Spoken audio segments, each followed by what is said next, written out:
it's really hard because it's not that easy. And we don't get paid until you get your keys. So you can be my customer for 6 months. I'm not going to get paid that whole 6 months, right?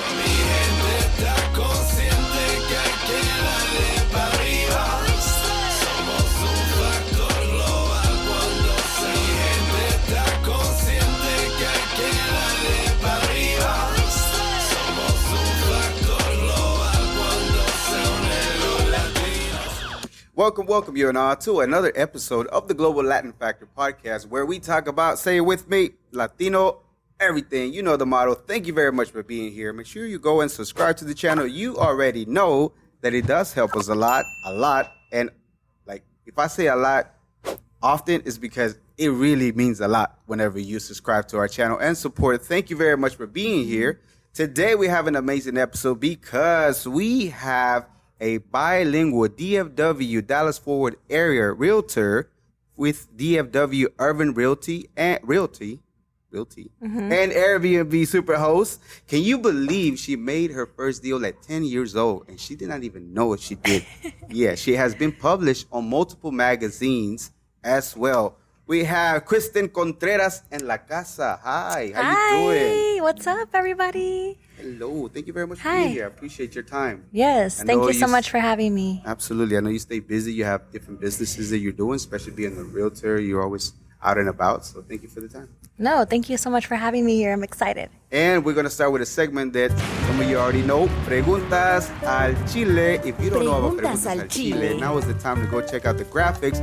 Carlos put together, producer, videographer, drone operator, and all that.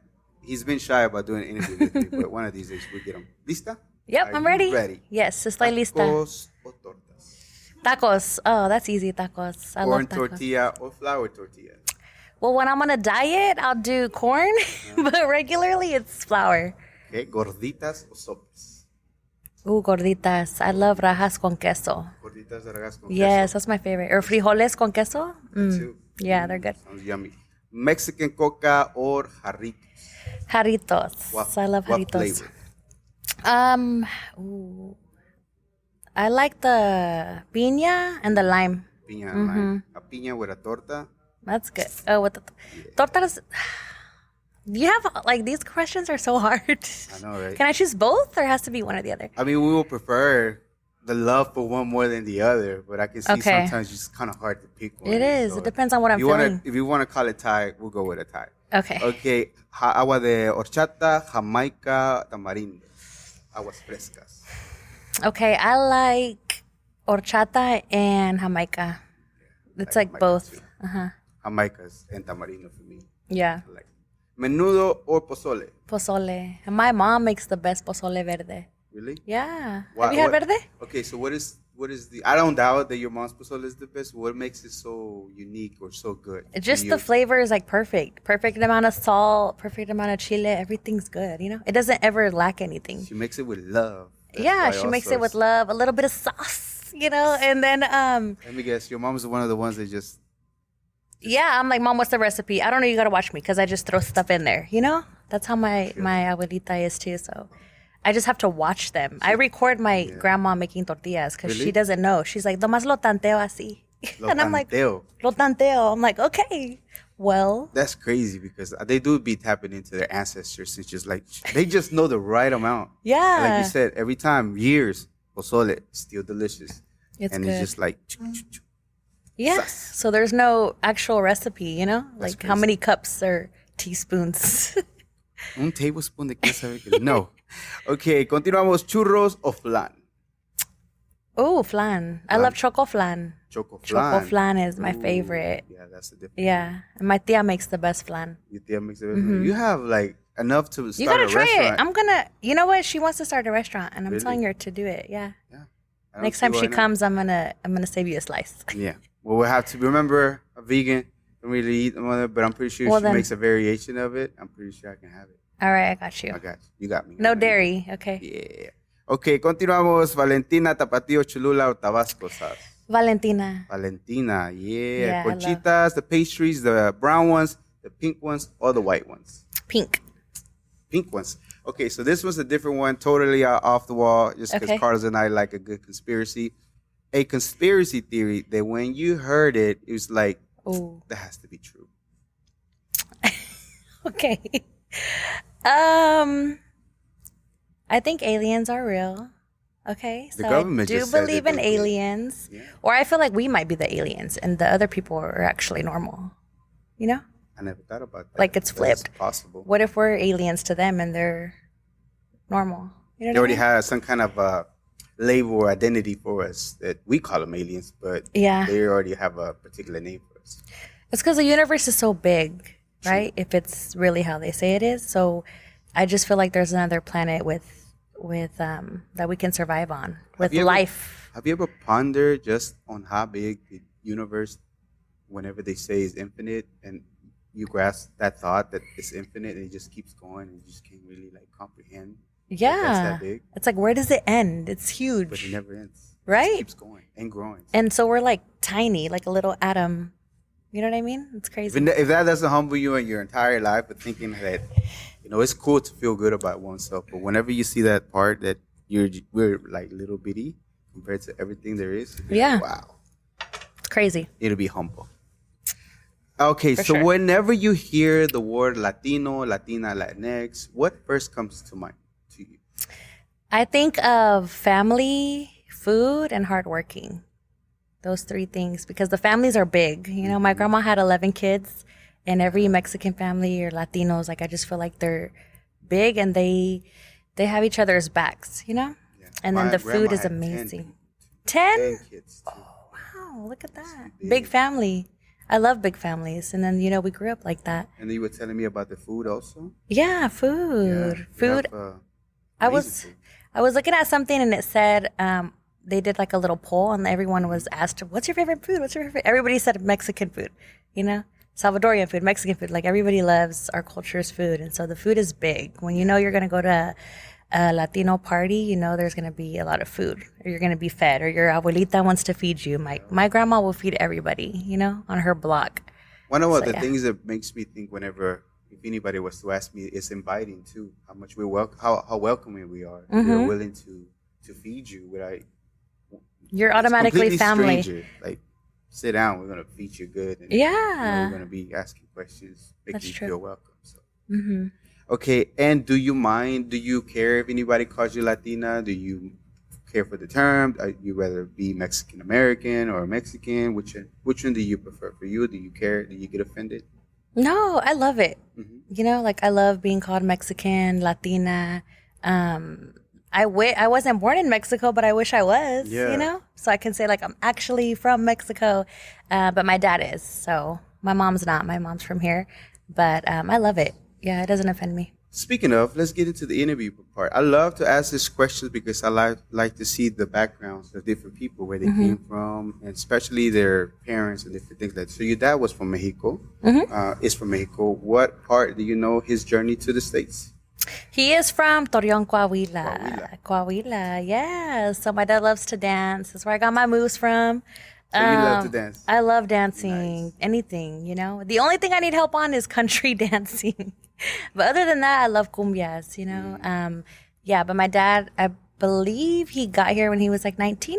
Oh, wow. Yeah. Did he ever tell you how his journey as far as why he decided to come here and what route did he take? Was it the legal way? Was it illegal? Or, different things like that? I mean, it wasn't the legal way, but I don't know the main story on Yeah. like how he actually got here. Yeah. I don't really talk to my dad that much. Okay. Yeah. And what about your mom? My She mom. was born in Kansas. Yeah, she was born in Kansas. Nice. Small town, like tiny. Tiny. There's one Walmart, one McDonald's, one They're high big. school. If you have a Walmart in your town, you're already making it big. Yeah? Yeah. Okay, Walmart is big. You're It right. is. You're right. It But is. if there's just one Burger King and one high school, I don't know. It's kind of The small. Walmart Everybody conversation's knows right. everybody. Yeah. Walmart makes it. Okay. So she was born there. Yeah, she And was do born you in Kansas.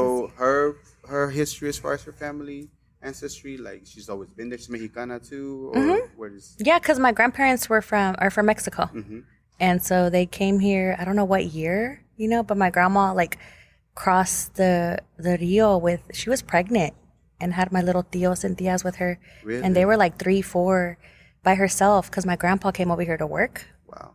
And so my grandma crossed to come over here to be with my grandpa.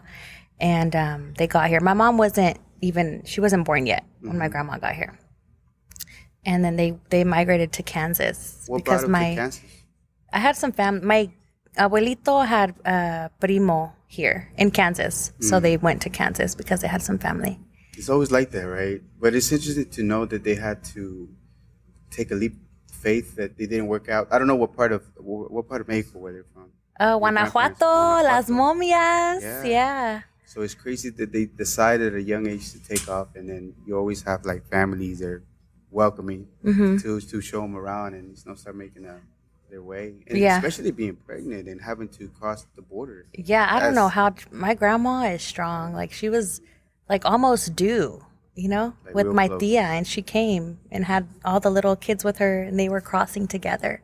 She had two of my tias and one tío, and she was pregnant, and they came. And they crossed. All Did together. you ever ask her how was that particular journey? Because I know my mom. She was scared. She said they almost drowned. In the Rio? Yeah. Wow. I know. And then how did she make it out of it to where she didn't drown? Yeah, no, she got it. Because I think they weren't on a boat, but they were like on a little wood thing or something. I don't know exactly how it looked, but they were like standing on it. And then when they came, she said that it flipped and they almost drowned, but she made it with all the kids across. And then, they met whoever they were meeting, helping them come. That's amazing. That's the reason why I like this typical questions, because it's so cool to learn about the way and the struggles, the dangers, and the persistence to get here, even as pregnant with kids, be able to go chase the American dream, having your grandfather here to make a better life for themselves. Those challenges are really something that our families, especially like myself too, have to go through to get here, and then leave us a place now that is better than they had to go through. Yeah, that's brave. Because I'm like, dang, Ita, like I don't know if I could do that now. Like you're risking your whole life with your kids, and you're crossing this big river to come to a different country. Yeah, so that's awesome. how So let's start about your journey. So you were born in Kansas. Yeah. You made your way here, and in 2005. Mm-hmm. Okay. So what brought you to the Dallas-Fort Worth area? Was it a family thing? Did you have something that drove you over here? So, So I was 10 years old, right? Oh, and baby. I was little. Yeah, I was in starting fifth grade. So we were in Kansas, Garden City, Kansas, and there was just a lot of crime, right? And like our houses kept getting broken into. They stole my mom's car. Everything was just going bad. Yeah. They stole my mom's car, and they found it a couple of days later, like in a different city. And they were just stealing, like they stole my Barbies, my clothes. Are you serious? Yeah, That my bad? PlayStation, a CD player. So they were breaking into your house, Yeah. not just things around in the We kept getting robbed. yard. Wow. Yeah, and so my mom was like, we need to leave something more, And my mom had friends over here. We didn't have any family. So it was either Dallas, Fort Worth area, or Chicago, because I have a tia in Chicago. I don't think Chicago is much safer. Right? Now. I know. Yeah. I'm like, thank you, Mom, for coming to Arlington. Yeah. And so whenever, I would be on the AB honor roll and get awards, my mom would be like, let's go to Six Flags, to reward you. So my mom would bring me to Six Flags. And my mom was like, I think we can live here. And so my mom literally sold everything, and we just had her car and our clothes, and we came in the summer. And your mom and your brothers, you have siblings? I was the only child You were for the only 10 child. years. Wow. And then my parents got remarried and decided to have kids. So I have little brothers and sisters. Wow. Yeah. So why did she want to reward you? I mean, of course, it's great that you're doing great in school, right? And a lot of, maybe some of the Latino parents are like, it's your job to go to school and make good grades. But it's extra to be able to see that you're doing good for yourself, A and B's, and then do a little something to reward you. Do you think that somewhat influenced you? It's like, if I keep doing stuff, I'm going to get rewarded with stuff. Not in a kind of like structure or like maybe push you to do that way, but at the same time, it was kind of cool to be able to be rewarded for doing good things. Yeah, it would motivate me because it's like, oh, if I do good, my mom's going to take me to Six Flags again, So I was like, I would do good. But I would iron, like my mom did good at teaching me how to take care of myself because I would iron my own clothes when I was 7. I went to a Catholic school. Oh, wow. So I would iron my own uniforms at 7, get everything ready, wake myself up. I was really weirdly responsible at so young, you know? Why do you think she wanted to get you ready to know all these things at a young age? What do you feel like she was preparing you for? Just to be a responsible adult, or what else did she wanted you to? Why did she want you to push you in that direction? I think I think she was pushing me to be more responsible in the city that we were living in, you know, because there was a lot of crime. I think she was just wanting me to learn how to take care of myself. In case anything happened, I would know and be aware. I would make my own noodles when I was 6, you know. I don't know Sopa about noodles. Maruchan. How did you make it? How did you make yours? Oh man, it was nasty. So you know the square packets. Yeah. So I would put them in a bowl and put water in them and then put them in the microwave for 3 minutes. What? You never do that? Yeah. No. Yeah. The And little then- cups that you're not supposed to No, put in the not the microwave. cups, the packet, actual the square. packet. Yeah. So I'd open it, put it in a bowl, fill it with water, And put it in the put it in the microwave. microwave for 3 minutes. I think the instructions are on the bag. And then you take it out and put the sauce, yeah. And you just mix it. Valentina y limón. No, I wouldn't put none of No? that. I didn't like that when I was little. I was like Really? 6, 7. Yeah. Really? Mm-hmm. Been eating spices since I was like. I don't even think they had cups. Did they have the cups back I then? don't think so either. That was like 2000, 1999. Was it? Yeah. So you know all about it because you remember transitioning to. I'm good at remembering dates. Yeah. Okay, so let's talk about the jobs you held so far because now you're a realtor. Yeah. How hard is it to be a realtor? Ooh. Like, Let me take a little drink real challenges- quick. Hold on. What are the challenges that you have to go as a woman realtor in the realtor business and as a Latina in the realtor business in real estate? Okay. Give it to me straight too. No sugarcoating, no filter. How hard is it for you? People don't really necessarily see how hard you have to push yourself to be able to do this because whether you be a woman or even the market itself, that people might not even understand. There's how a lot. difficult it is. Okay.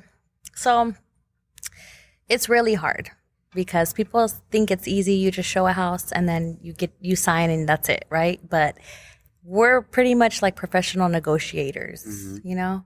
We're going to represent you. We have to go. You don't see what goes behind the scenes. Like we're making phone calls. I'm on the phone sometimes at midnight with lenders trying to, you know, figure things out. Yeah, I work all the time. There's no, you know, I'm 24/7. Even on vacation in Mexico, I was working. So I work nonstop. Yeah, I don't stop. It's really hard because it's not that easy. And we don't get paid until you get your keys. So you can be my customer for 6 months. I'm not going to get paid that whole 6 months, right? I'm going to be showing you a lot of homes, you know. It's a lot of time, energy, gas. Sometimes it's time away from my kids, but I'm sacrificing all this to build it and to help my client. So it takes a lot of time and a lot of patience that people don't really consider or don't think too much of into it. Sometimes it's hard because actually, I'll tell you a quick story. I had one particular client that didn't want to work with me because it was when I first started, right? When I was like freshly. Why he tell you? Because I didn't have a lot of experience. So it was a couple, and the spouse was like, I don't want to work with her because she hasn't been in the real estate game You for a heard long it time. from him directly, or did the spouse? The spouse told me what the spouse. I can't say names, but that's fine. We like don't wanna offend nobody. so a married couple, one of them told me, my person doesn't want to work with you because you don't have a lot of experience. I was like, okay, you know, like I was like, okay, but I work hard and I can get it done. So they were working with a realtor for 2 years. This was in the 2020, whenever everybody was buying, right? Right. And so they told me that, and they were working with their personal realtor for 2 years, and that realtor couldn't get them under contract. So they kept losing every offer. And so she was like, you know what? We're going to give you a chance. Like, let's just do it. Yeah. And so we looked at so many houses, and I was like, let's go. Like, she picked me up and we went, and I was on my laptop looking at houses. Okay, go here, go here, go here. Right. And we went, and I got her under contract in 1 month. And So we 2 got the years deal for done. them trying to find a home, we're not able to lock it in with a more experienced realtor. With the more experienced realtor. What do you think was the difference between you, besides the fact, of course, you're not experienced, but something had made you different, way different than the other experienced realtor? What was it? Because I was just ready to work. You know, I was like, let's go. Like, what house you want to see? Let's go. I wasn't like, oh, I have to see. We'll see. I was like, okay, you want to see it? Let's go. The appointment's set in an hour. Where are you at? Let's go. Yeah. And she was like, I love that. And I was like, I stay ready so I don't have to get ready. Like, we're ready. I always carry my laptop with me. And I'm like, let's go. Because you never know when when you're going to need to make a move. And Right. so I think that's what it was. I was just like, I work with urgency. And I'm like, let's get it done. Let's get it done. Whenever you were finally had him in a contract, and of course the husband had to be there, was there anything that you felt that he was like, you know what, even though you didn't have the experience, like I appreciate the fact that you were just on point without the experience at that time. Did you get any sense during that No, time? he didn't. He didn't tell me anything. No? I think he was probably embarrassed, but he was just like, you know what? It's Thank you. understandable, He was right, like, from thank his you so perspective, much. right? He was super grateful, So he like expressed how grateful he was and all that. And then I helped him get some more properties. So after that, So you were their number one to go to now after that particular Yeah. situation. Mhm. Wow. Yeah, I've helped him with multiple transactions after that. So do you feel that particular skill or that particular desire to be on point all the time, to be ready, separates you away from different realtors? Because there's so many of them. Yeah, because I have to, with my buyers or sellers, I have to communicate with their agents. Some of them, they'll be like, I don't work after 6 or call me on this day. And we have to get a deal done. And I'm like, how? You're an agent. We have to get this done. You want me to call you the next business day? And so some agents, they won't work on the weekends. Right. They won't show on the weekends. And so it doesn't make any sense. It doesn't make any sense to you because To me. you know that buying a home is one of the biggest purchases they're going to do in their life. Yeah. And to be able to, it's great that you have flexible hours.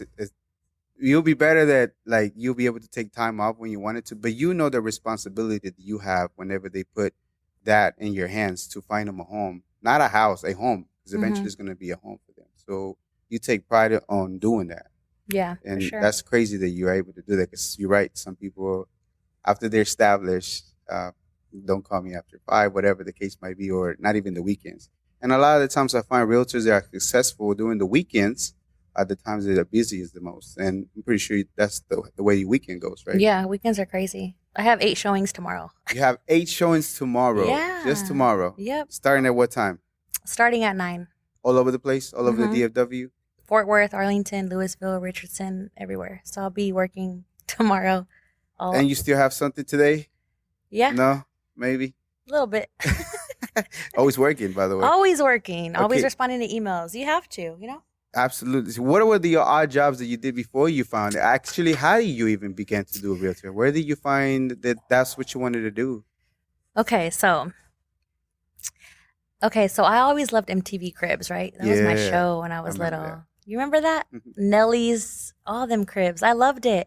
And HGTV, just watching all that. But I got inspired and wanted to do Airbnb Mm-hmm. and look into like rentals, Right. and then also flip houses. I was like, that would be interesting and cool. And I would just watch, like, I love Ryan Serhant, all his YouTube videos. I was watching his YouTube videos when I Yeah. was working full time. And he just inspired me as well. And I was like, okay. And then I went to church, Calvary Church in Irving. Yeah, of course. And there was real estate investors there, and I followed them on Instagram, and they were always posting flips, and I was like, I want to do this because all of my jobs have been sales jobs, but they don't feel like sales to me. So what were you doing right before that happened that you started seeing that? Were you in the sales business? Like, Yeah, what were you selling at I was that time? insurance agent, so Insurance selling agent. life insurance, commercial, auto, and home. Okay. So and Yeah. that was with an agency. That Yeah. wasn't nothing that you were able to do and grow from it. That you No. felt at that time. That was just a full-time job. Yeah. And when you saw those particular individuals, something triggered inside of you to say, Yeah. I was inspired by all the houses, how they were ugly and they made them look pretty. Like, I was like, oh, that looks so fun.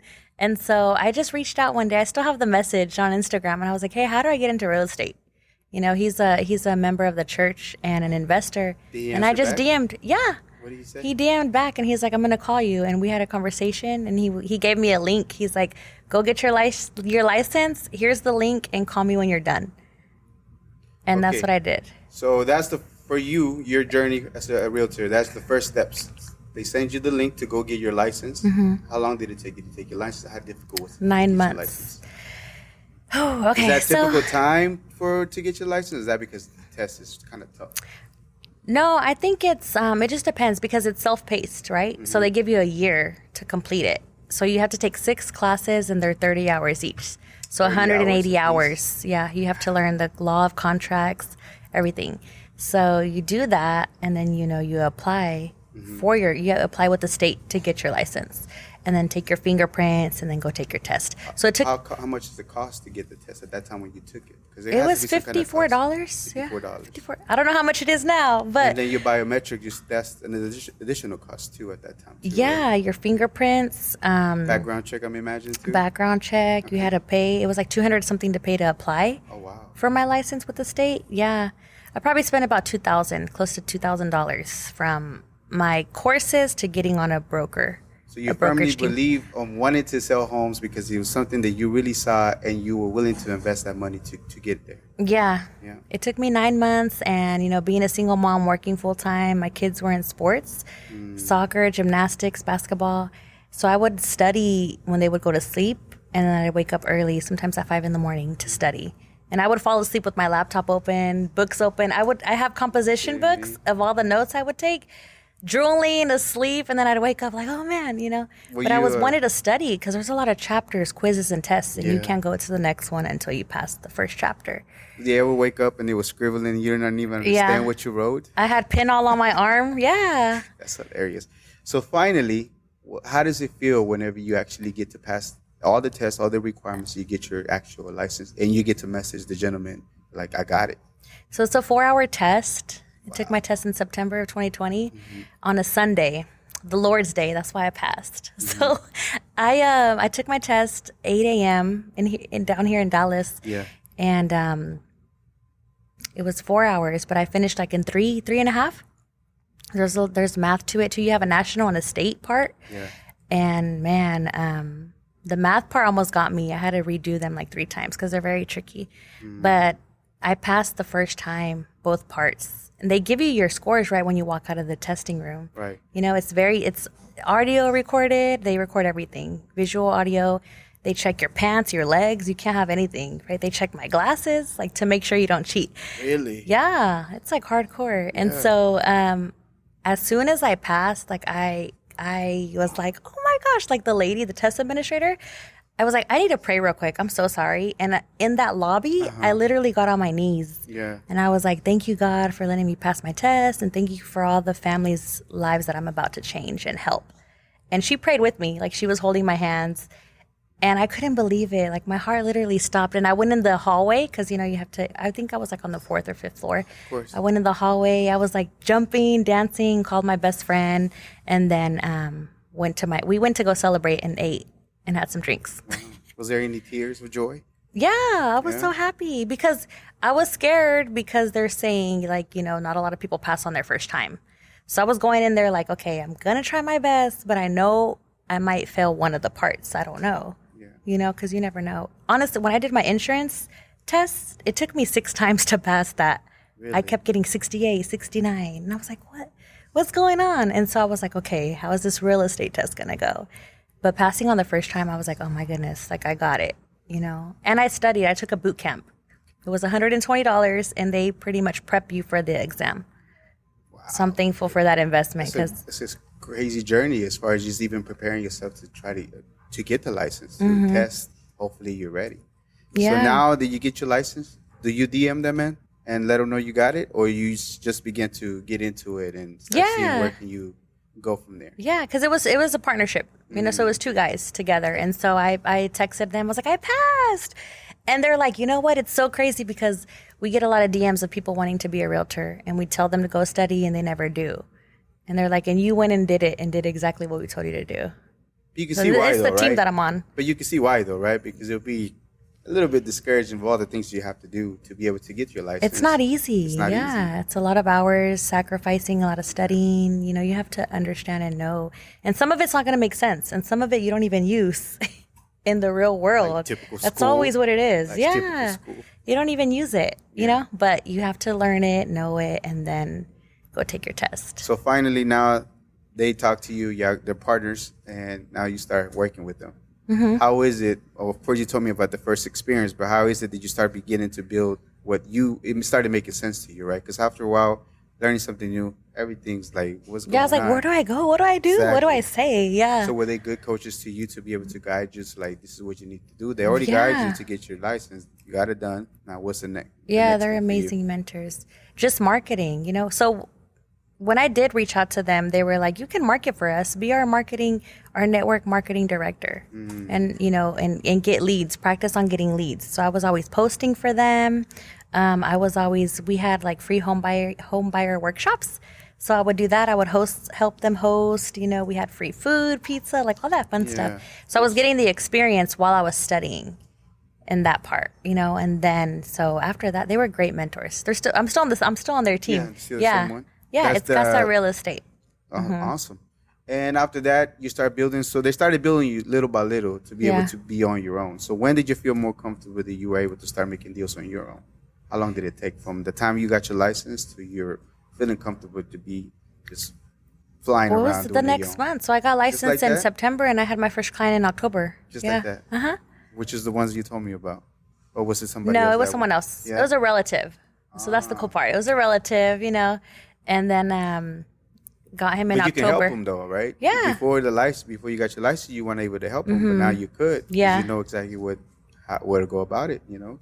They don't understand the realtor. Maybe they don't even trust him because us being Latino, we might not trust the stranger. Yeah. But you have somebody that's related to him, so like. And the timing was perfect because he was like, I'm going to wait. I need a house, but I'm going to wait till you get your license. Oh, wow. You know, and he told me that a little, like 2 months before I got my license. So it's like, I'm getting my license. I'm getting it, you know. I was just very confident. Even though I didn't know if I was going to pass, I was like, I'm getting it. Just wait. And so he did. And then we started looking at homes in October, like end of October. So how does it go when one starts looking for a house? So if I'm a client, if I want to go buy a home, I look at a house. There's a bunch of numbers that people put on their houses. I just dial the number and get a hold of you. And then you just start telling me, I want to see the house. And that's how it starts. So how does it go? Walk me, if I was a client of yours and you want to show me a house that I kind of tell you what it is, and then you go from there. So before you're pre-approved, or you're just freshly reaching out? You don't even know nothing about me. I'm just a random stranger from the streets. Okay, so I'm gonna say, okay, when are you free to talk? You know, because I love talking better than texting. It takes too long, and then sometimes when you're texting something, it can come out wrong. You know, because you don't know like the tone of voice. So I love to talk to people. So I'm like, when can you talk? We'll go over everything. So we'll do like a questionnaire, right? I want to know how much do you make? What do you do? How long have you been working?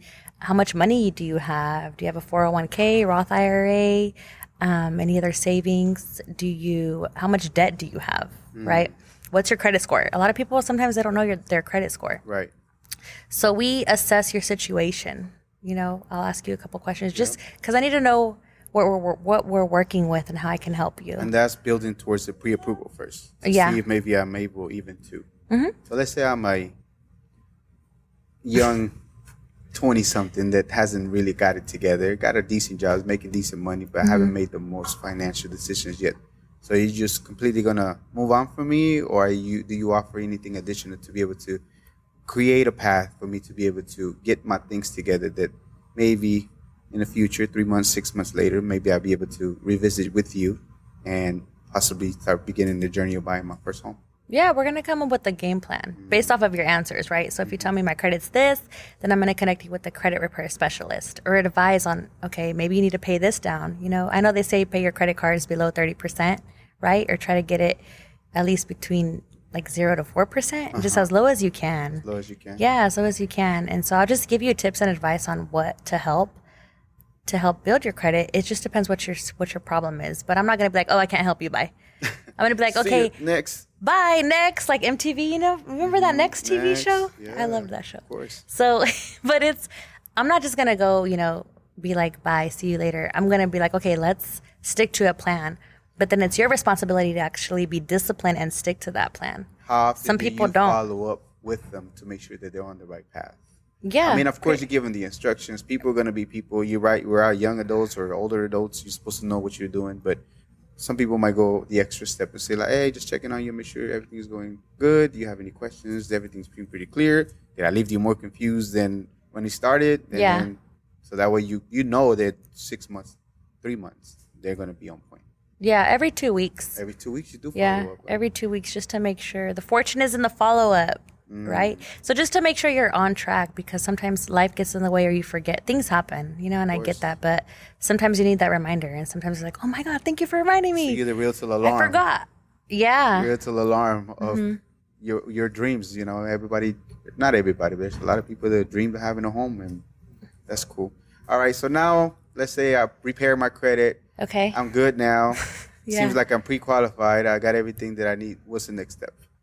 So I'm going to connect you with my preferred lenders. I love my lenders because they'll answer my phone call at any time of the day. And you want to have somebody, a connection with, or someone you have a relationship with already that will answer emails, phone calls, texts, whatever. Because sometimes, if you come with me with you're already pre-approved, that's great. But sometimes it's a 1-800 number and I can't call someone directly, or they don't work on the weekends. And that's the toughest part where, contracts are getting executed on the weekends sometimes, Saturdays, Sundays. But I'll connect you. Is a lender a bank, or who are they specifically? Yeah, they'll be. So I have one that's a bank, and then I have others that are brokers. So they work with different types of lenders. Gotcha. They have options. Yeah. So their whole job is for them to get your information, to move it into their underwriter to see and start analyzing your particular package for your home, and start seeing if everything that is required for you to be able to get the house is there. Yeah, and I'll connect you. Yeah, so once you're good with everything, I'm going to connect you with the lender. We'll be on a 3-way text or 3-way call, whatever works best. You have to apply, so you fill out the application. They're nosy. They're going to be on your business. They're going to check your credit score, everything like that, bank statements, most 2 recent pay stubs, whatever it is. Yeah. You upload all your documents, and then they check it. Run it through underwriting. Important is it to be upfront about your situation, about how your credit is, and things that you might feel like you don't necessarily have to tell you that is related to finances or loans, to tell you up front. It's very important. Why? You have to tell us on that first phone call that we have, right? Why? Because the lender's going to find out. the lender's going to be like, oh, he has $40,000 in student loan debt. Did you know that? And I'm like, well, no, he didn't say that, And so we run into that issue where you have to wait, or your DTI is too high. What is DTI? So debt to income ratio. And that is pretty much depending. Debt to income will be your money coming in and what's going out. Pretty much to determine there's a threshold that you have to meet to be able to be qualified to your debt to income. Hello, quickly jumping in to let you know. I know that you are enjoying the show, so go ahead and subscribe, hit the notification bell, and now back to the episode. Because you can't be bringing in 2,000 and 2,000 is going out, or even more than that's going out. So there has to be a threshold for you to be able to qualify to be a home that's based on 2008. That everybody was giving houses like candy. There's a reason why they do. So they check that to make sure that the DTI, or debt to income, is on point. So they will be able to see that you are able to afford your payments. Is that correct? Yeah. Because they're not going to give you all this thousands of dollars if you have so much debt, and then they're going to see how you manage your money. Yeah. So that's really big. So yeah, your debt would be your personal loans, installment loans, credit cards, auto loans, student loans. Yeah. So all that stuff that's on your credit. Stuff is on your credit, but be very honest as far as what is it that you have, because again, the lenders are going to find out if you have something pending somewhere. And it's very important also to hold on purchases like cars or bikes until you finish the process of buying a home. Why is that important? Yes, don't buy anything because it's going to affect everything. Affect your DTI, don't go buy a new. So I had a client that was pre-approved, and, they were already looking into buying hot tubs, jacuzzis. I'm like, no, don't buy anything, right? They're like, I can put a hot tub in my backyard. And I'm like, no, we're not going to buy anything. You don't want to go use all your credit cards. You don't want to go buy a new car, because that's just going to affect your pre-approval, and you're no longer going to be approved for the house. Because they're basing it off of your credit, then your income, your debt, and so all that comes into play. And so if you mess with any of that, it's going to affect the whole loan. Okay, so what is another thing? So that's important to make sure that you maintain that. What other could be a deal breaker as far as you moving into your home? What other things have to be very cautious about? Make sure you follow up with what you're telling them to do to make sure that it happens. If you lose your job, keep your job. Don't change jobs. Don't change banks. There's been people where they have all their down payment under the mattress, or at home, they have to be able to trace all the money that you're Correct. using for your down payment. So you can't just go make huge deposits into your account, Even then, it has to be seasoned a certain amount of time if you do happen to have. So usually it's about 2 months. But usually a lot of the times they're going to be looking into where does this money come from. Yeah. And if it was under your mattress sitting because you don't trust the bank, they're going to They're not gonna accept it. They're gonna be like, no, where's this money coming from? Because there's a lot of fraud and stuff. I'm not sure what year, but they want to be able to trace everything. Everything has to have a paper trail. But not only that, but it makes sense that fraud, money laundering, and all that stuff, it makes sense with them to ask questions about that because it's not necessarily you asking that or the lender. It's most likely the individual is going to be buying the home. And it's mostly government regulated. So that's the reason why it's not necessarily, a lot of the times the realtors or the lenders or whoever else gets blamed. But it's not necessarily that. Y'all just following the rules of the things that are required for you to get your home because of what happened in 2008 and other people not playing nice in the mortgage industry. Yeah, so they're more strict. They're going to be all in your business. They're going to want to know everything. Yeah. So you got to be careful during that whole time. Then finally we get to sit down and we get to do the signing. Anything else that you do during that time to prepare for them to be moving into your home? Or you're just keeping an eye on making sure everything, like they call it, make sure there's no fires that you have to put out the last minute right before they close. Yeah. Well, you go through the lending process. You get pre-approved. That's your golden ticket to go see houses. Because a lot of realtors and myself are not going to go take you to see a house if you're not approved, right? Because we're wasting time, gas, energy. Right. And you're going to fall in love with something that we don't even know if you can afford or get, right? So you get your golden ticket and then we have another meeting. And that's where I'm going to ask you what your wants and needs are, And then I set you up on an MLS search. You're going to get all these emails of houses that fall in your criteria. And you're going to let me know which ones you like. And we're going to go look at all of them, So golden ticket, pre-approval. So again, to know that you are able to, based on the requirements of the government, that they can see that you are able to afford a home. And then after that, you show them the homes. How many homes have you shown the most out of? Like, let's say one of your buyers. Like, are you like 1 or 2 houses in a day? Better get something or total? In general. In a day, I've showed 16 houses to one person. Yeah. Wow. And it's a lot. It's a lot of gas, a lot of travel, a lot. What was the main issue with them picking a house? They just loved so much, and then they had a big family. And so, I know we have to pinpoint, but I was like, let's go do it. It was, when I first started, and I was like, let's go. And so I was excited, and it's always fun looking at houses because every house is different and every transaction is different. I really appreciate the transitions you be doing when you be doing the social media. I don't know if you do it yourself or whoever does it, but with the posts that you be doing, some of the videos Which ones? that you put in, the ones that you put on IG. I've seen some of the ones that you transitioned to or just showing the home. Oh, the reels? Yeah, that's me. That's you? I'm my cameraman. I appreciate them so much. Yeah, I like the way you you. transition now. I need to hire someone, but that's me. We got Carlos over there. I'm there doing all the reels. I'll be there getting the angles, making sure looking good. Like my phone is full. Like my daughter was on my phone the other day. She's like, "Mom, there's nothing but houses in here." Because of all the content that I'm getting. Yeah, and then I have to make the video and editing. It's a lot of work. It is. It's a whole job. It is a lot of work. Okay, so how does it feel when you finally get a client close and they finally are getting ready to move to the house? It's the best feeling. It's Why? like we did it because that's the end goal, right? Because you get your money. And you're going your through money, you can move on. you get paid. I can pay my bills, but kidding. you get through. Okay, that's the end goal. Right. And it can take a month to get there. I've had it where it's taken a month. It's taken 6 months. Wow. But you're on this journey. You have to go over some hurdles or, it can be easy or it can be like this. But that's your end goal. So it's like, okay, we did it. And they're super excited. I've cried with my clients before. Really? I give them closing gifts. They give me closing gifts. So it's just sweet. When did that started, the closing gifts? It's always been a thing? Because I know they started doing little baskets more recently than others. Maybe I thought because that's been a thing. Really?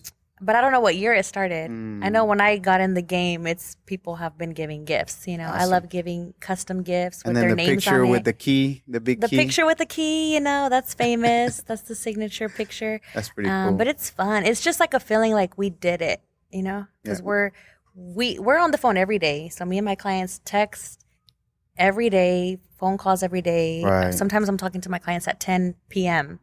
You know, I've talked to one at 3 a.m. Why? So because they had a question. And did you, So I was like, you were willing to wake hello, up at that what's time? up? Yeah. Wow. I was ready. Tell me a time that you and your client both cry and what happened without telling too much of their business. Why was it so emotional for them to be able to, once they closed, they had that relief that they had the desire to cry because for whatever reason they felt very emotional at that time? Because it is a big decision. It's a big purchase. Yeah. So they were first time home buyers, right? And they bought cash. They bought cash. Cash. Yeah. And they were from Mexico. So for them saying, you know, we're this old and we never owned a home, we're tired, and we cried at their closing. They were super happy. And it was just special because being from Mexico, you know, coming from Mexico to America, and then them buying cash is a huge thing. You know, you don't get a lot of cash buyers, but that's a huge accomplishment. And they were super proud of themselves. I was proud of them. And it was just a special, I can't even describe it. It was just a special moment because they didn't think it was possible. And they said they've dealt with a lot of realtors before and they could never get it done. What was the main issue with them? They didn't trust people. It was hard for them to trust people. It wasn't necessarily the realtor. It was mostly that they didn't have patience with them because they were just not really trustworthy. They didn't trust people? They didn't trust people, and I don't think they were getting explained the process correctly by the realtor, whoever they were talking to. Okay, so I'm assuming they're Spanish speaking. Yeah, it was all Spanish. Okay, tell me the difference between dealing with a Spanish speaking person, Latino or Mexicano in Spanish, compared to an American person that might know a little bit about mortgage. What is the big difference, and what is the biggest challenge? And even though it's great to help your people, there's more challenges with that for the same reason. The trustworthiness part. Trust is huge, you know. Okay. Because they always think like tranzas or someone's trying to, they don't think it's too good to be true. But it's like, no, this is how it works. This is how it is. I break everything down for them, from like start. This is what's going to happen. Your inspection, your earnest, option money, utilities. Like this is how it's going to work. And I think because I take that time, it gives them more peace of mind. And they're like, oh, okay. Okay. We get it now. And I since I have experience in the insurance industry, I'm able to tell them how the insurance works as well, and so they're super happy with that. Okay, with the insurance of homeowners. What about the language barrier as far as having to explain everything in which the terminology is different? You have to use different words as far as trying to explain to them and why is it that it's like that instead of just telling them that's just what it is. It's harder to explain the loans to them, like why conventional is like this or why FHA is like this, because they don't understand that much. So we'll just have to go more deeper into it with them versus English speaking customers because they get it. They're like, oh, okay, boom, boom, boom. This is FHA, conventional bank statement loans. But with them, I'll just have to break it down more. So for the most part, it takes a little longer to deal with them because it's a little bit more explaining. Yeah. And having to be able to gain their trust to doing the process of explaining everything. Yeah. That's crazy. And they don't like sharing a lot of stuff, Sometimes Why? they're like, is that a cultural thing? Pues no sé. I don't know. Is that a cultural thing? It might be. Yeah. It might be. Like, como que, like what they don't like to share? Pues gano 80,000 por ahí, no sé. Like, they're always like, no sé. I'm like, okay, pero ¿cuánto hiciste en total? Like, exactly, How much patience do you have to have? Not to be like rude or anything, but again, you can't push them too hard because you don't worry about you being too pushy and something doesn't feel right. Maybe they're starting to lose their trust, but you really have to be super patient with them more of explaining to them. The reason why is because we need to have the documents, the paperwork to be able to, so you have to be even extra patient with them to be able to not push them away and keep them, make sure they engage to buying their home. Yeah. So the one thing though is Spanish was my first language. So the language barrier, like that's easy. I got that down. I had to learn English when I was 3. And so I went to a little preschool to learn. And so that part's easy, but yeah, it's more, I explain to them like what all documents you're going to need, right? Because sometimes they won't do their taxes or sometimes a lot of Hispanos like have their own businesses, or they're I-10 buyers, and there's awesome programs for that too. But they won't have their taxes or anything. And so I just explained to them like line per line what all the documents we're going to need. And then they're good.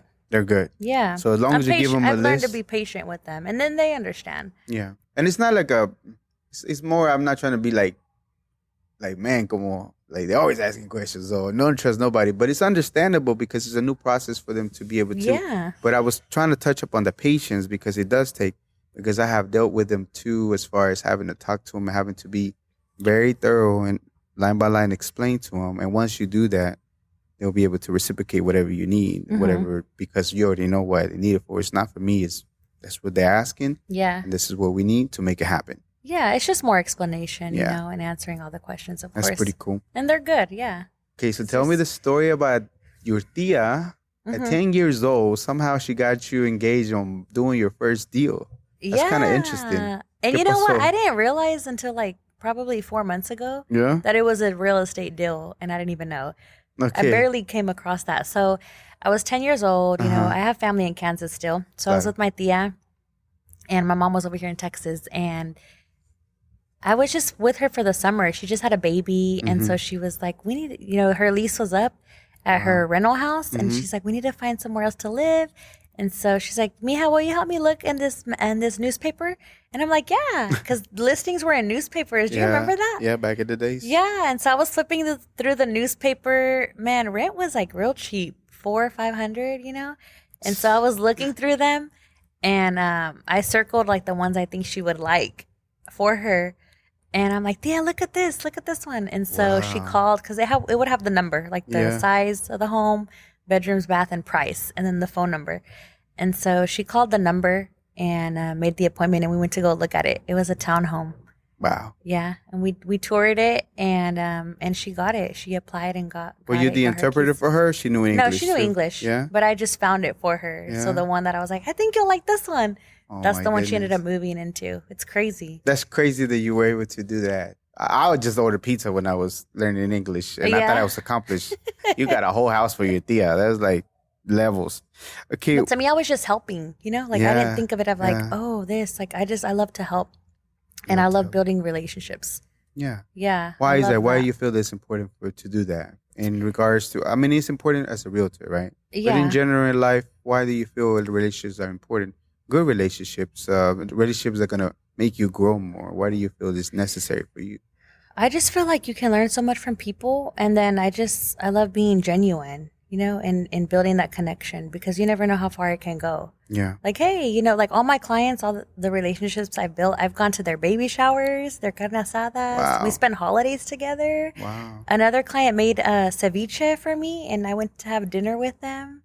That's After, awesome. you know, like in their new home? months after. Yeah, in their new home. Nice. So it's fun. They all turn into family, you know, because it doesn't end.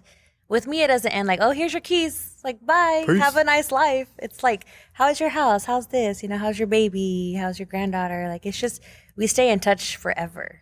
That's like, crazy. because we're talking every day, you know, so we build that relationship. Sometimes but it's at 3 in the morning. sometimes at 3 a.m, and it's fine, but it's just building that. I love building relationships because you never know when that person's going to need you. Yeah. And then, you know, it's just them like earning your trust. Yeah. And so I get a lot of referrals because of that. One of the parts that stood out for me is the part that you like to educate people, all kinds of people. However, why do you like that part? Because, again, it's all kinds of overwhelming stuff with buying a home, more questions than answers. People telling you all kinds of stuff about either bad experiences or good experiences or things that are not real. Why is it important for you to educate people in regards to, as you go into the process, telling them that, or just educating them in general about either home or whatever it is that you like to educate them about? Just so they know, so they can learn from my experiences. And then because I wish somebody would have told me, you know, or taught me. So it's like, hey, I have the knowledge. Let me tell you so you know. Yeah. I love that. And it's free. Sometimes. But you do yeah. have a book that changed your life. So I'm guessing this is part of the reasons why you also like educating. What was the book that changed your life and why? Ooh, I love The 4 Agreements. 4 Agreements. Have you read that? I have that book sitting somewhere. I bought it not that long ago. I still have not read the book. I am going to read the 4 Agreements and another financial book that I was given thoroughly, but I've heard about it. Mm-hmm. Why? It's 2. So it's The 4 Agreements and then Rich Dad, Poor Dad. Yeah, that was very classic. Yeah, that one's like a super famous one, and I'll tell you the crazy story about that one. But The Rich Dad Poor Dad the Four Agreements, because it has a law in there of like, don't take anything personal. And that's so true. You're the I second just person love that that. tells me that. You know that? Yeah, Another guest the that Four I had Agreements. Yeah. told me the same thing about I that love part. that one, because sometimes people are going to tell you things like the one where, oh, we don't want to work with her because she's not experienced. I took it personal, but before I read the book, I didn't know. But after that, it's like, okay, don't take anything personal, because sometimes what people tell you it's based off them, like what they're going through and, like their perspective. It's not you And necessarily. imagine if would have maybe you understand it, but you still didn't give up on them, even though they were working with somebody else. So if you were to take it personal, of like, I don't want nothing to do with them, they didn't want to buy it because I was, oh, that's fine. But you came back around, stuck around, kept going because you know it was about business. It wasn't necessarily personal. Yeah. And you still got them to close. I kept bugging them, and sending them homes like that I think they would like, and then they kept seeing my closings, So like it might have been a posts. little fire for you, not in a personal manner as far as like, I'm not going to do any business with you, but a little fire for you, like, I'm going to show you that I can do this. I'm going to show you that I can do it, yeah. And you did it. Mm-hmm. That's awesome. Yeah. And then what about the Rich Dad, Poor Dad story? What happened with that one? The Rich Dad, Poor Dad, I read when I was so broke, Really? right? Like a 1-bedroom apartment. My rent was $560, the good rental days. I was working at Lisa's Chicken, making like $9 an hour, and I couldn't afford Christmas for my son.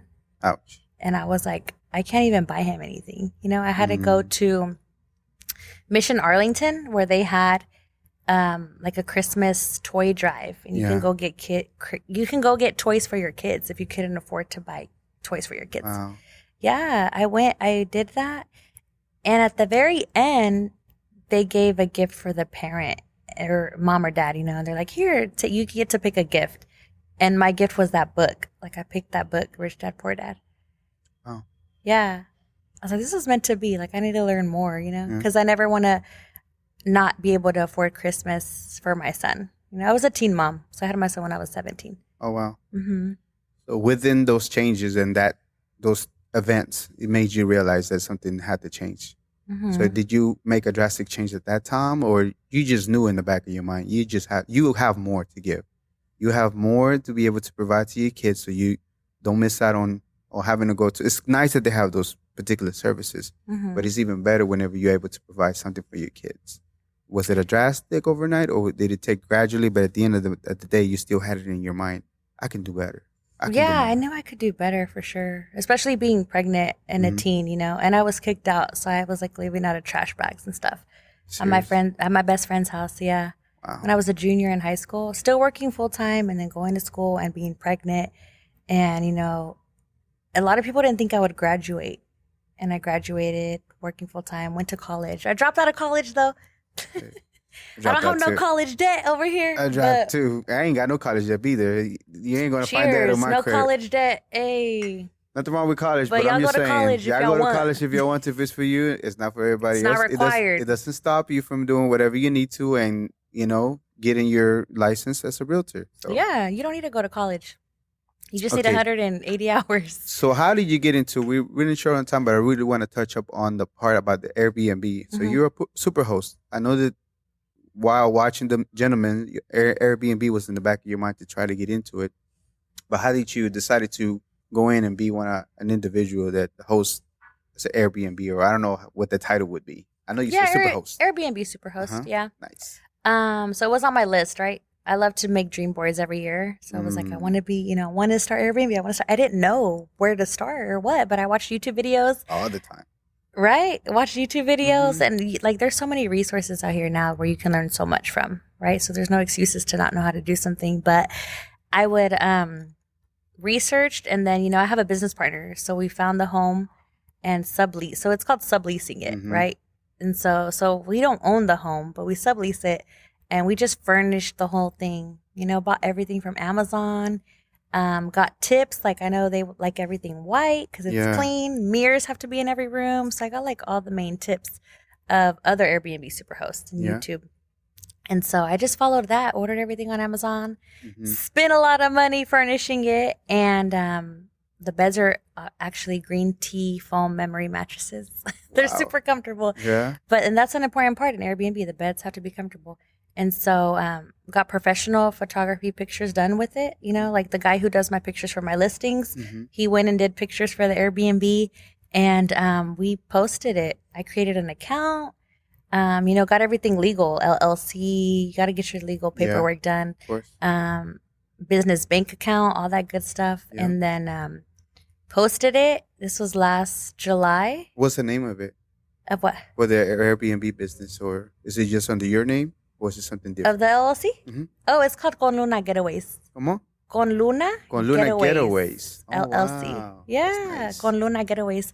So, as soon as I posted it, like it goes live, right? It tells you, oh, your listing is live on Airbnb. 9 minutes later, we got our first booking. Are you serious? And Just I like was that? scared because I didn't have toilet paper or paper towels, because I was like, oh, I'll do it this weekend, right? I didn't think somebody would book so fast. And they're like, hey, can we check in now? I'm like, no, give me 2 hours. Like, you could check in at this time, right? And I ran and to Kroger and bought toilet paper and paper towels. And then I was like, okay, you can check in. Here's the code. How do you feel to finally get the first booking? It was fun. It was exciting because you don't know. You don't have somebody telling you like, hey, do this. They just have chat or support or email, you know, so you can't literally like speed dial somebody real quick and be like, hey, what do I do for this? It's a process. And so, but I was excited. And then I love to say, like, you never lose, you only win or learn. Yeah. Right? It's a learning experience. I remember you were sharing that not too long ago, one of your IG stories. If I'm not mistaken, you were talking about victories or learning. Yeah. So you only have one property that you Airbnb, or do you have different ones? I have one for now. For now? Yeah. Are you expanding or looking to grow here in the near future? I do. Yeah. I do want to get another one. I want to grow that. We have 4.95 stars. You know, everybody loves it. Nice. You know, I'll fill the refrigerator up with drinks like Sprites, Cokes, waters. And then one Airbnb guest, they left me flowers and chocolates. Like, they were super sweet. Yeah. Wow, it was like nice. Around Christmas. They were super sweet. So sometimes they'll gift things, you know, and it's all about customer service. Customer service is the number one thing. And that's both on Realtor and Airbnb. Yeah, how that's everything. When you're dealing with, it is 100% important. And that's where all my jobs have been. I've always dealt with customers, you know, and so my past jobs have helped me gain the experience to what I do now. So I'm thankful for that. What was a really, really bad customer service that it was bad, but you learned from it to be able to be more, like, be able to understand and hear the reason why they were frustrated and still be able to tell them the right things, to not calm them down maybe, or not lose them and be able to still gain them back and be a customer of yours? For anything? Anything? Man, I'm trying to think. I think it would be when I worked at Lisa's Chicken. Yeah. Because they wanted to fight sometimes. Really? You know? Yeah. That it was in Arlington. Good? Chicken's good and cheap. Oh, yeah. But it wasn't done to their liking, right? So they were cussing at me and stuff like that. And I was like 16, you know, that their chicken wasn't fresh and stuff like that. And so I was just always happy and bubbly. Like, you know, like it takes a lot for someone to burst my bubble, right? I'm just still going to be me and still smile at the end of the day. So I was just smiling the whole time. Like, you know what? I'm going to get you a new one. Like, it's going to be okay. And I'll get you a free drink. And like, they were so happy after that. So you got them fresh chicken and you got them a drink and you gave them back. Yeah. Then wanted to fight you and then they were happy. Yeah. That's and I'm like, cool. I'm 16. 16. But your mind started kind of sort of solving problems with people already, with customer service. You know, how can I make it right with now losing them and still satisfy their needs, and they're happy that they're going to come back and get more chicken? Yeah, and I didn't even know. You know, I was just like, you know what? Let me make it better. Like, let me fix it, because there's always a solution to a problem. Even though you have to dig a little bit deeper to find it, you can always fix a problem. Awesome. Well, we're running short on time, but I truly, really appreciate you. I know I know you have a bunch of more things that you do, and I know you had your very first event not that long ago, and all kinds of different things, especially your networking event, and also the different things that you've been getting into as far as even your posting in general. You mentioned that you're interested in podcasts, and I have no doubt that if you already put in your vision board, something's going to happen out of it and create something for you. Yeah, I really like your mental. When I first saw you, when I met you at the mixer, I don't know why. Networking event. Look at us. Something stood up. You know, just like, you're right, the bubbly thing and just walking around up and down. I wonder what she does. For whatever reason, we found ourselves in the same place and started talking. And it's crazy that I knew when I saw you once I follow the social media, it's like the same person. You know what I mean? Yeah. People are it's not the same whenever you see them. Hey, people stunt on the gram. Just saying. People be stunting. Real quickly before I let you go, all your social media events for all your businesses, Realtor and Airbnb, where can they find you at? Yeah, so my Airbnb is in my bio on my Instagram. It's in Euless, Texas, and so my Instagram is I am Kristen Contreras. Anybody can call me at 817-983-4555 at any time. Leave me a voicemail, send a text, My email is kristen@casarealestatellc.com and Facebook, Kristen Contreras. Yeah, you send me all the info. I'll make sure I put it in the description. Make sure we have it I there. will. I'll send you all the links to And everything. any projects, anything else that you have that you're working on besides the future podcast, hopefully? What else? Future podcast, helping more buyers and sellers. And then I also want to get into flipping houses. Getting the flipping houses. That's the other part that you Be said that cooking was that up. interesting. Yeah, it's a learning process. I told my younger 20-year-old self, I want to learn as much as I can. Just learn as much as you can. You can't go wrong with that. Yeah. And go and experience things as well. That's crazy. Shout outs, saludos. Any saludos that you have to anybody? Saludos. Shout out to you. Shout out to you for having me, for your platform, for, inviting me, having this to be able to discuss everything and all the lives you're changing and influencing. Shout out to me for believing in me, Of course. for working hard. Shout out to my kids, Isaiah and Aaliyah. I love you guys. They're my fire. They just light me up every single day. It's a fire that's never ending. And I do it all for them to set them up, my great, great, great grandkids. So one day they can see, how hard I've worked. Shout out to the Contreras family, the Viurquez family, my BFF over there in the bestie. audience. We have an audience today. Valeria with We're a couple Reflect of Beauty gentlemen here Lounge, microblading, permanent makeup. Future guest. We're going to be working Future on it very guest. soon. She's on next, so stay tuned. Shout out to the camera guy over here. Everybody here Carlos. today, Carlos. And shout out to all my clients, because they keep my business going. They refer people. They've given me a chance and they trusted me with one of the biggest investments of their life. That's scary. It is. It's a huge thing you're doing in your life. But I think they put it in the right hands because of the time and the caring that you take to be able to make it happen. I mean, with the patience and being available to be able to get and keep their mind at ease that everything's flowing the way it needs to be. Yeah. And then educating them that that's just the way that it's going to be to make sure that we get to the finish line. Yeah, breaking down the steps. Because you can tell when someone's genuine or when they just want to sell something real quick to get paid. I've gotten a lot of that feedback too. They're like, well, this person was really pushy with us and they just wanted to hurry up. There's something funny about that. Whenever people are like that, there's something wrong. They just want to get the deal done. You know what I mean? But you can feel that. I'm big on energy. You can feel that energy. Yeah. Some energy is contagious and you're like, oh, and you just get them good vibes from someone. Yeah. Okay, so here's a deeper one.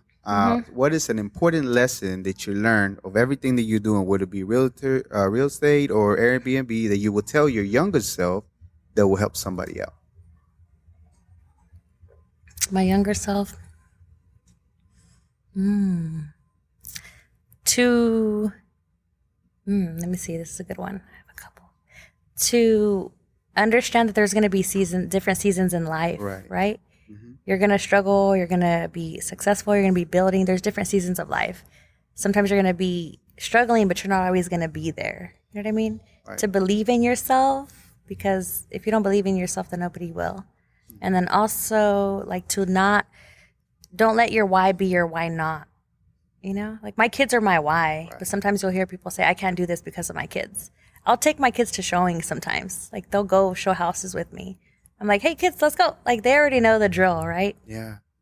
And so they'll go with me. So yeah, don't let your why be your why not. Something big. Nice. I like that. This one's even deeper. Ooh. It's something that I like to say whenever I wake up throughout my day. I'm not immortal. I am mortal, and I will die one day. These are not my words. It's something that I heard before, but I really like the words. Yeah. For the same reason, they makes me realize that I'm not here forever. I'm not here forever, but I do have to appreciate the time that I'm not going to be here, and help me hurry up and do things and keep me, not standing still and continually moving forward. With that, I wish you a long, prosperous life. However, when everything's said and done, what people to feel and think about your life? I want them to feel and think that I was a hard worker and truly cared and wanted the best for them. You know, like I love hyping people up, Right. making them feel good about themselves. Someone who was always happy, laughing, just wanting good vibes all around. Someone who worked hard to leave, you know, a legacy behind. Just building. I want to set my whole family up, you know, and my friends, if I can set them up too. Make it all work together. But someone who really cared, who really loved to inspire people and motivate people. You know, I love to just like light that fire in family or friends and just hype them up all the time. Yeah. I'm their cheerleader, everybody's cheerleader. So when someone's down, they always call me, you know, and explain why. And I love to point out all the good things in people so they can realize how awesome they are, you know, just bringing that good. You always need that positive, that little sprinkle, someone who's going to help you remember who you are. And who do you go to for when you need that type of? So I go to someone over there in the audience, you know, my mentor, my grandma. My grandma. She's always praying for me. I love her. Yeah. Shout out to my Ita. I call her Ita. I can call her for everything. And she's always going to like turn me back on. Like, hey, you're okay. Do this, you know? Yeah. I go to her a lot. So when I saw you and we found ourselves in that, when we were talking, I'm like, always think people have stories, right? You always think people have something interesting to say, but a lot of times you might not realize what it is or whatever the case might be. But learning where you've been, how you had to go find a toy for your kid because you were not able to, you were struggling so much, to be able to now be a realtor and do well for yourself and do the Airbnb and then just continue to be of service to people. That's amazing, you know? And the fact that you had to go through the journey of how hard it is to get your license but still maintain and were able to succeed. That's not easy. And it's amazing and inspirational. I hope that somebody finds your story inspirational, the fact that it's doable. Even if you're pregnant, even with your kid, even if you're young, even if seems like you're at the bottom, there's still a way. Yeah. And I think that shaped the way that you are, that you're, you know, the one that people go to be able to get words of encouragement and help them see that there's good in the world still, that these are seasons sometimes. This is not always going to be like that. It's temporary. You just got to keep pushing You just forward. got to have faith and work hard because you can, and you need to pray, but you know, prayers are promises, but you also have to put in the hard work. And I just had faith. Like I was 16 and pregnant and didn't know what to do, crying every day. But I'm like, I know I'll be okay. You know, I would talk to my grandma and she would just install all kinds of things in me and give me like peace of mind that I was going to be okay and pray with me. And so I was like, I don't know how I'm going to do it. I don't even know how to be a mom, but I'm going to do it and I'll be okay. Yeah. I just had that mentality, like I'm going to be okay. I'm going to figure it out. Absolutely. At a young age. And I got that from my grandpa, my abuelito. For real? Yeah, he was such a hard worker and he was just like, we're going to make it work no matter what. Yeah. Because when I was 9, I sold elotes with him. When I was 8 and 9. We lived in a trailer park and I would knock on everybody's door every Saturday morning. My Ita would make elotes. You sell elotes? We would sell elotes on the cob. Corn on the cob. Are you serious? Yeah, I would knock at everybody's door and be like, ¿Quieren un elote por $1? And we sold them for $1. And you know what it did for you? It helped you not be shy and be able to knock on doors to people to be able to present a product. Yeah. Then later on, years later, you'll still be able to send a message or call somebody and it's like nothing new to you. It's just natural. You were doing it way before Wayne. Yeah, my grandpa was installing that in me and not knowing. I was 8 on the Saturday morning, walked to their house. I could be, you know, playing outside or doing other stuff that 8-year-olds do, but I chose to sell elotes. Absolutely. And everything, again, that I mentioned to you, without a doubt, you definitely are a global Latin factor for the fact that you keep pursuing your dreams, you keep wanting to get more. So, Kristen, you are at a global Latin factor. Thank you very much. Thank you so much. Thank you. This was another episode of the Global Latin Factor podcast. Remember, we are just like you. We are the spice in this melting pot that it is the world. Till next time. Bye. Bye. Thank you very much for checking out another episode of the Global Latin Factor podcast. Remember to subscribe, hit the bell. It means a lot to us. You don't understand how much you are appreciated whenever you do that. It helps us so much. And we are quickly moving on different platforms of the Latino community so we can bring you a lot more important content about Latinos. And it's all thanks to you. Thank you very much. One, what is del Avigo? Walks like a pero but in fact is a flamingo. Coming to Havana, Henry from Puerto Rico. On a pirate ship, he don't know where do we go. The birds of the jungle chasing fortune and fame, but Juan is flamingo is not walking the same. Balaje de la flauta and banana float.